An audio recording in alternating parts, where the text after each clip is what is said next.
সন্ধে হয়ে গেছে, ঝিলিকা দেবা কিন্তু এখনো ফেরেনি। এক্ষুনি ছাতাবাড়িতে হামলা করতে হবে।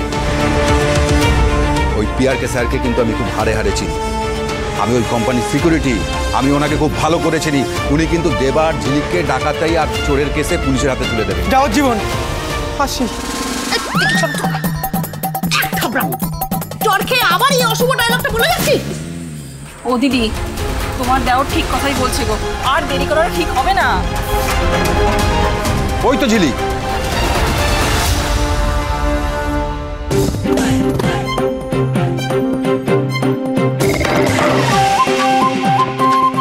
আরে কি গো, কি ব্যাপার, কি হয়েছে?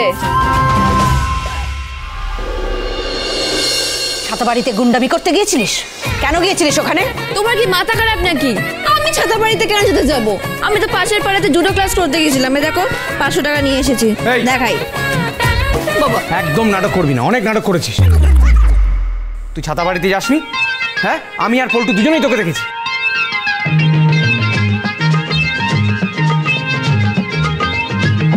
তোদের চোখে না নেবা হয়েছে, নেবা। কাকে দেখতে না কাকে দেখেছে? মা, কি হয়েছে গো এখানে?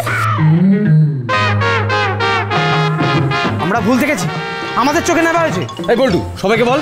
হ্যাঁ হ্যাঁ আছি।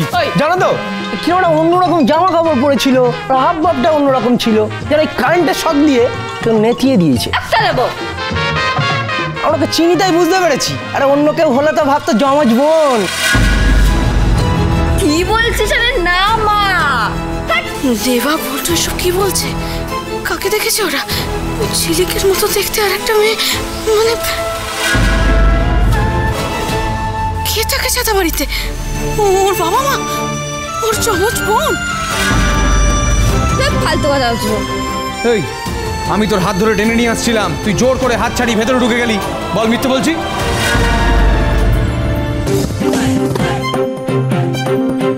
কিছু খেয়েছিস? ভাট বকছিস কেন তুই?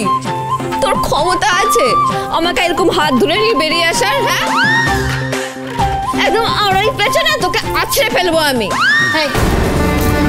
চল আমার ওরে ওরে, চলো চল চল চল। আরে বাবা, আমি তো কিছু করিনি। তুই কোথায় নিয়ে যাচ্ছ? এ কি রে ভাই?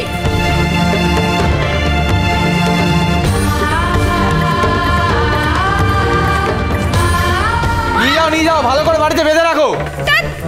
ফালতু যত রাজ্যের ঝামেলা। আর কত সহ্য করবো ঠাকুর, আর কত সহ্য করবো?